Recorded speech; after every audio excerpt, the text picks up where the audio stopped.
We're the indie project Bee and Theo, and we've been living and travelling the world in vans for the past 6 years. We're currently renovating an abandoned stone barn in Portugal to turn into a beautiful tiny home for us and our cats Ginjey Bear and Furrnando.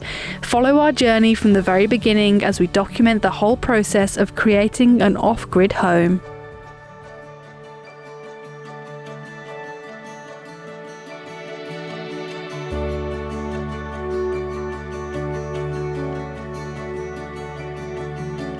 Good morning and welcome back to another episode of our Portuguese barn conversion series.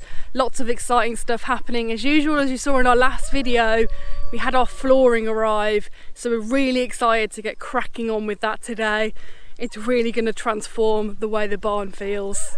My morning routine at the moment consists of letting the chickens out, checking my vegetable garden, and then picking a bowl full of really nice looking table olives, because we've still got a few dotted around on our olive trees. And it's actually a big thank you to Husk, who have kindly sponsored today's video. I've been using their premium control knife to prepare our olives for brining. Holding onto the ergonomic handle and putting my finger through the blade hole means I can hold onto it nice and simply, and the process is really fast.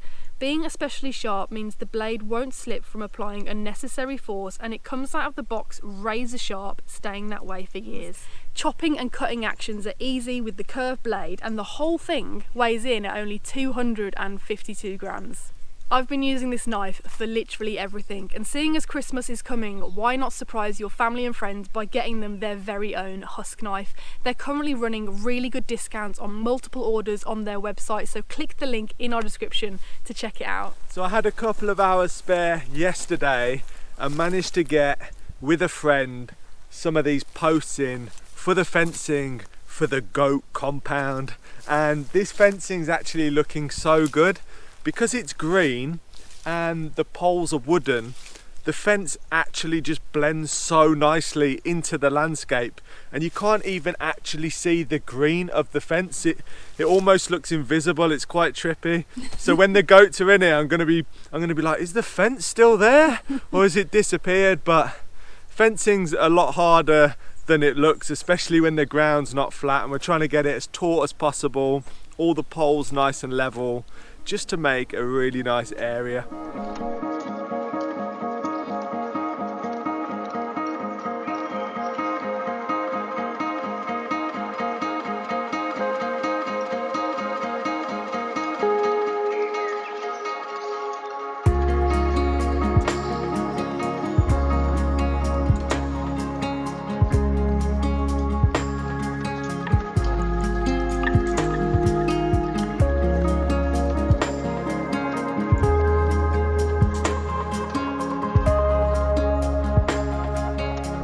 To get the nice straight corners for the fencing, I just used a string line.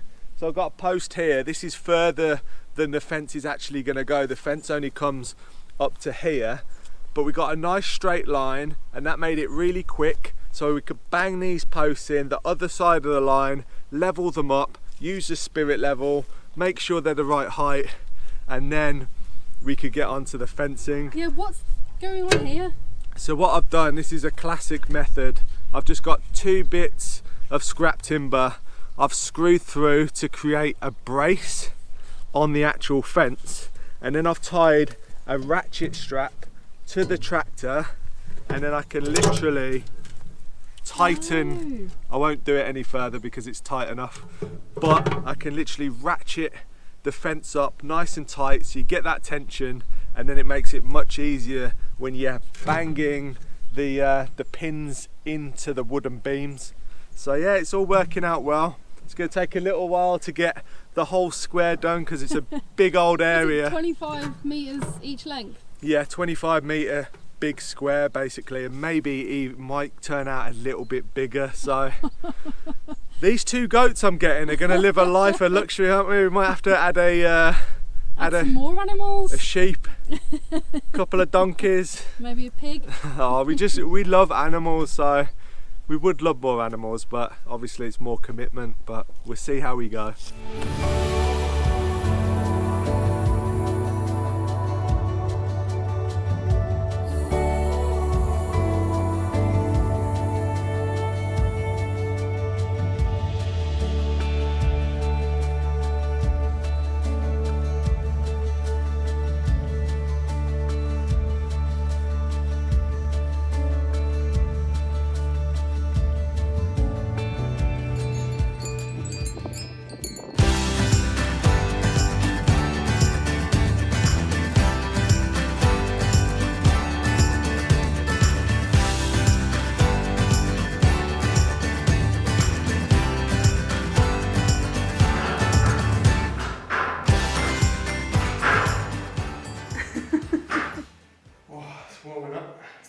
got insane layers on. Woo. You prepared for an Arctic winter?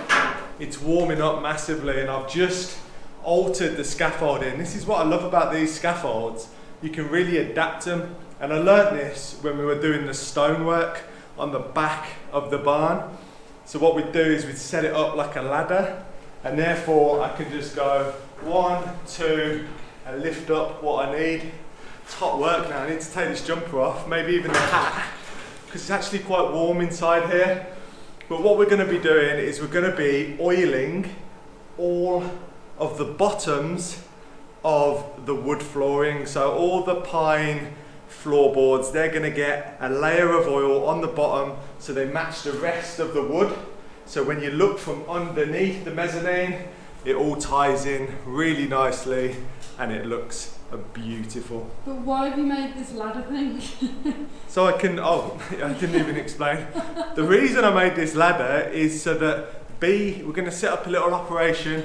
Bee's going to be over here. She's going to be doing the oiling, and then she'll pass me one of the floorboards and I will go. So essentially, I'm just a donkey.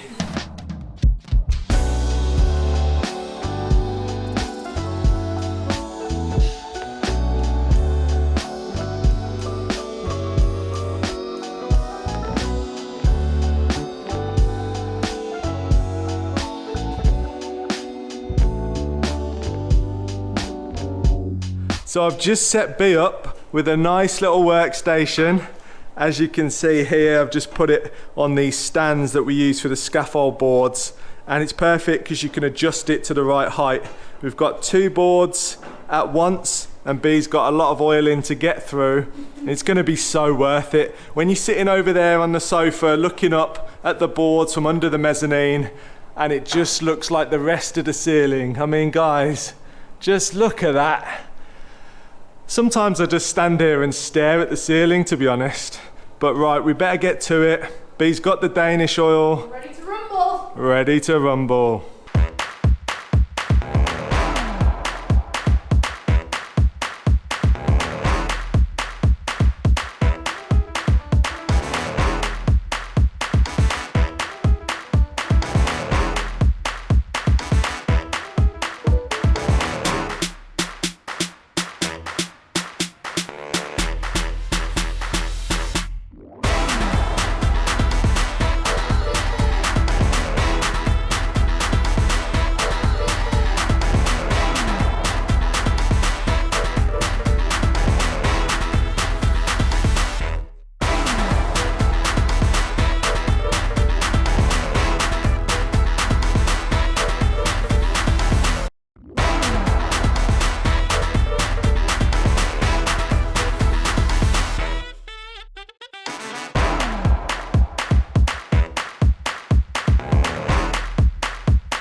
Danish oil has transformed the pine floorboards. They just look stunning now, and I know that me and Theo are very over the top about the way things look, but that's because we're really into it, aren't we? Like, we just genuinely really admire the look of it, and the Danish oil brings out the grain, just transforms the boards, so they're going to look so nice when they're properly in place. They're just all up there now drying. It's the best place for them to be.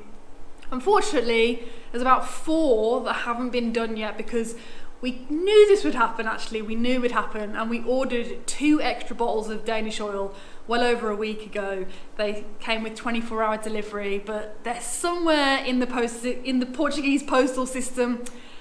No idea where they are. Fingers crossed they turn up soon because we do need it, I think. So that's something that's not ideal, but this is what we've learned with building a house. There's ups and downs, isn't there? So yeah, happy with it, looks great. Hopefully we'll have enough to be able to do it all. And now we need to move on to the next thing.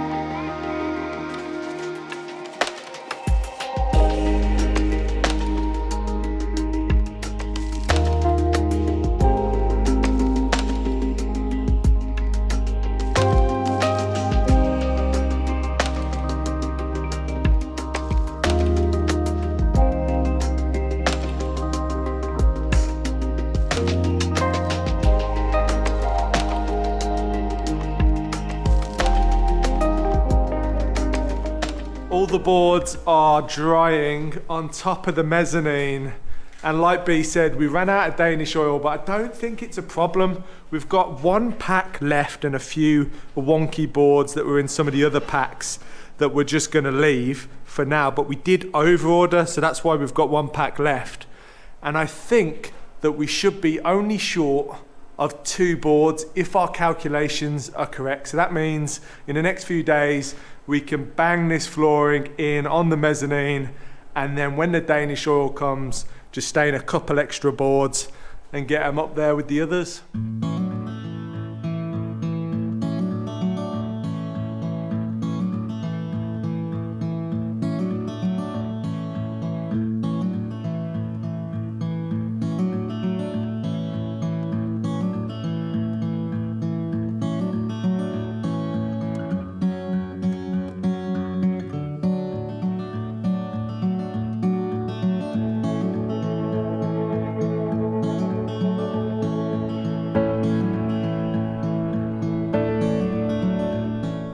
It's really nice being under the mezzanine and it now being kind of partitioned off. Usually there'd be light through here, we could see the ceiling, and now you can kind of understand what you can actually see, and it's way more than I thought it would be. And don't worry, the flooring isn't going this way. They're just sitting there to dry because we could fit more boards on that way.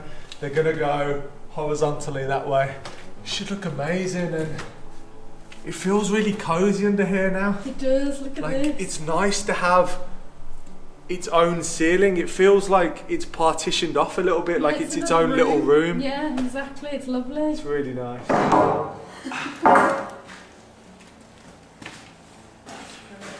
you pack with them floorboards as well? Oh yeah. The leftover one.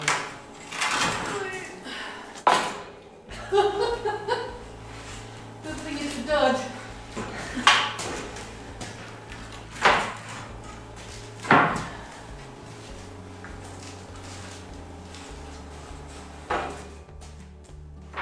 Theo's had the genius idea of turning this scaffolding into a drying rack because we need to paint all of these, and we were going to do it outside, but it's really windy, trying to rain as well, which isn't ideal.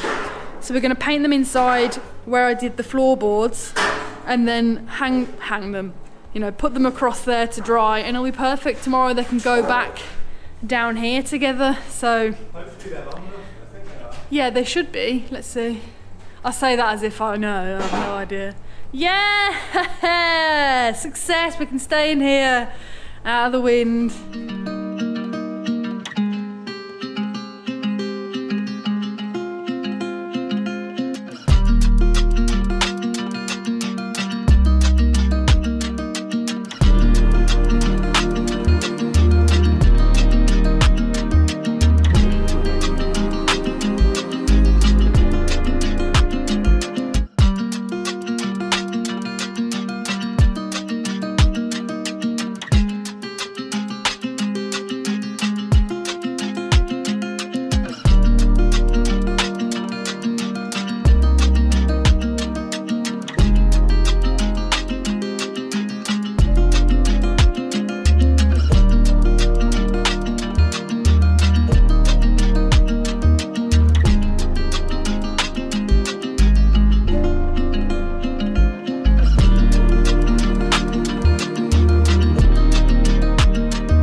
Coming down yourself. He's such a silly cat. Oh, he's a clever cat. He just walks in the barn and he just looks up and he's just like, oh, where can I climb? He was looking at the mezzanine and he was like, Well, he started climbing that ladder, didn't he? my parents have put the floor down, I can go and explore. And it's like, no, it's wet Danish oil. You have been evicted. Ah! See how well this method works.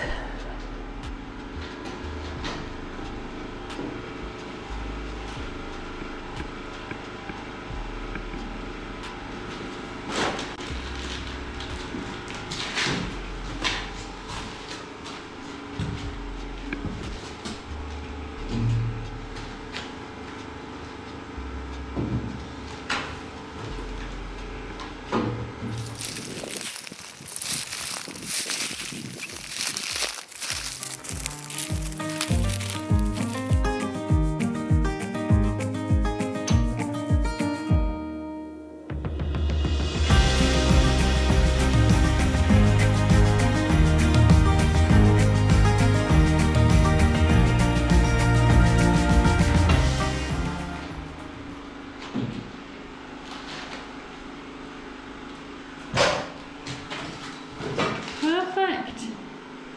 I'm happy that we can have everything in here drying. There's a reason we went for a dark stain. So I realised that we didn't even mention what we're doing. But basically, this dark stain that we're putting on protects it from like water damage and stuff like that.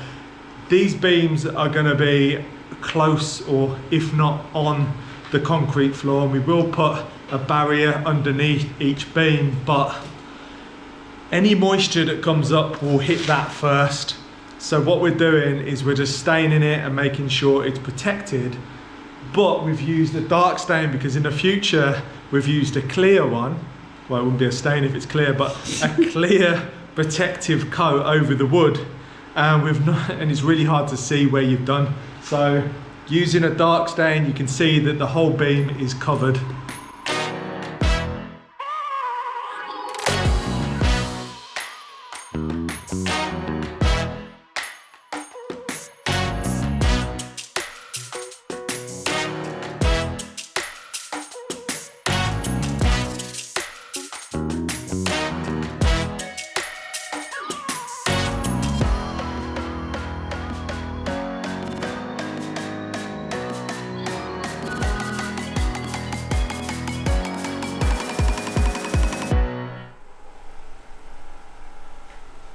It's definitely taken longer than we thought today, but it always does. We're always like, oh, maybe we might finish by lunchtime today and we can have a few hours off. But no, it's just about to get dark. But I am on the last two beams and you can see behind me, just look at that. It looks like a wood yard in here.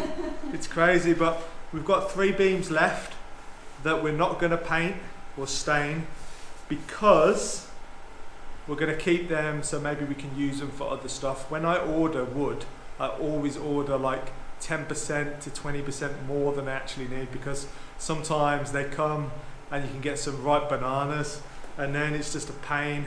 So I always have a little bit of wood left over, but it will come in useful for another part of the project, no doubt. So now all the painting and staining of the wood is done, it's time to head to the city so we can pick up a few little supplies. It's a lovely day to do it as well. Pick up a few supplies so tomorrow we can get the mezzanine floor down. There's just a few things that we're missing. You're my sunshine every morning, light up every moment, make my every dream come true. Oh, I can't describe it. Took my tongue and tied it, sent my heart over the moon. We've just made it to Castelo Branco and we're heading firstly to one of our favourite shops, Furrnando. I don't get the Portuguese R very well, I'm not the best at pronouncing it, as Theo's laughing at me in the corner. But they have a lot of DIY stuff there and they're also incredibly helpful. So if you're ever looking for anything here, definitely recommend checking out their store.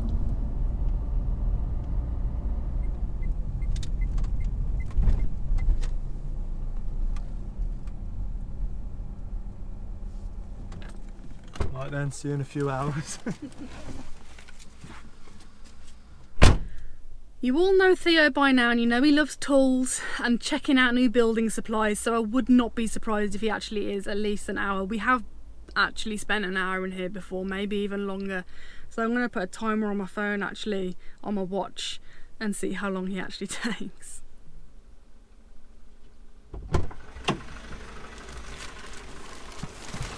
We've got everything we need Oh, brilliant.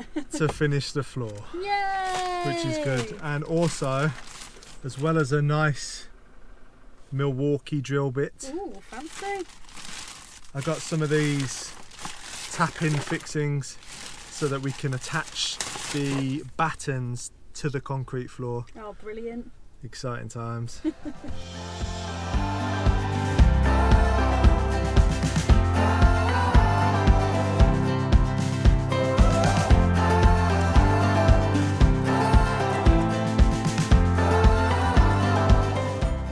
Like Theo said, tune into the next video, and if you haven't already, please subscribe to our channel so you can tune in, easy peasy, hit that notification button and give the video a thumbs up. See you on the next one.